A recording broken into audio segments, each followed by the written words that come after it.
Salut, dans cette vidéo, je vais te montrer comment utiliser Obsidian. Alors, c'est relativement simple comme procédé. Obsidian est une plateforme qui te permettra de pouvoir assembler tes connaissances en une seule plateforme. Et sans plus tarder, pour l'obtenir, tu vas venir sur le site d'Obsidian et là, tu vas venir cliquer là sur Get Obsidian for Windows. Donc là, tu vas venir cliquer sur télécharger Obsidian et le téléchargement se lancera automatiquement. Donc une fois le téléchargement terminé, tu vas aller sur le site où ce sera inséré et là, tu vas venir cliquer dessus directement pour pouvoir procéder à l'installation de Obsidian sur ton PC. Donc tu vas venir cliquer là sur suivant et là, tu vas venir cliquer sur installer. Maintenant, après quelques instants, Obsidian sera directement installé sur ton PC et là, tu vas venir cliquer sur fermer. Là, ça ouvrira automatiquement et tu auras directement accès à Obsidian. Maintenant, là, tu pourras venir cliquer là sur créer tes new vault. En cliquant là sur créer. Et ici, là, tu vas entrer le nom de ton vault. Donc, on va entrer quelque chose tel que R&D Review. Et là, tu vas venir cliquer là sur la location pour voilà, sélectionner une location pour ton vault. On va le mettre dans les téléchargements. On va le cliquer là sur sélectionner et on va venir cliquer sur créer. Là, on pourra directement voir la plateforme d'Obsidian et on aura notre vault qui sera créé. Donc maintenant sur Obsidian, on pourra avoir plusieurs options telles que tout d'abord cette option des fichiers qui nous permettra de pouvoir ajouter des fichiers ou bien qui nous permettra de pouvoir ajouter des dossiers, d'ajouter des nouvelles notes. Par exemple, là, on pourra ajouter une nouvelle note. On pourra la mettre par exemple un chapitre. On pourra mettre chapitre 1, la connaissance.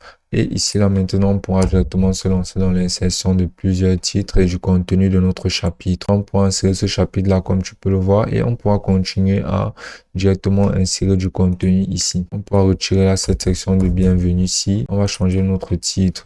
On va par exemple insérer là notre chapitre 2 et on va entrer le contenu de notre chapitre 2. Maintenant, on pourra directement ajouter des liens. Comme tu peux le voir là, on a ajouté ici un lien qui relie directement notre chapitre 2 à notre chapitre 1. Ainsi, en cliquant dessus, ça nous redirigera automatiquement vers notre chapitre 1 plus haut.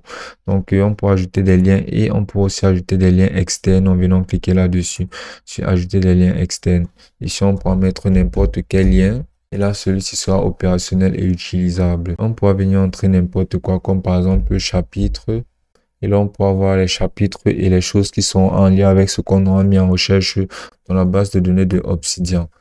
Donc, c'est vraiment une très bonne plateforme pour interrelier les connaissances et pour pouvoir basiquement avoir une overview de tout ce qu'on veut écrire ou bien créer. Là, on pourra venir créer un nouveau canevas qui nous permettra de pouvoir insérer des images ou basiquement n'importe quoi. Là, on pourra venir là, cliquer là sur Open Command Palette. On pourra directement personnaliser nos commandes et insérer des commandes directement beaucoup plus facilement sur la plateforme. Donc, c'est clairement très intuitif et c'est facile à utiliser. On pourra y insérer tout ce que l'on voudra insérer. Et dans le cas où tu voudras par exemple exporter quelque chose en PDF, tu vas juste venir cliquer là sur les trois points alignés ici.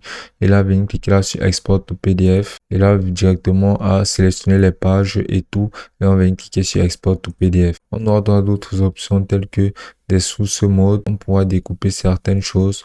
Et on pourra effectuer tout plein de commandes directement grâce à ce panel ici. Basiquement, si on aura des articles ou bien basiquement si on voudrait effectuer des to-do list ou bien basiquement n'importe quoi qu'on pourra effectuer pour augmenter notre productivité, ce sera idéal d'utiliser Obsidian pour pouvoir y parvenir. Donc, une fois que tu auras terminé, tu auras juste à refermer et tout ceci sera sauvegardé.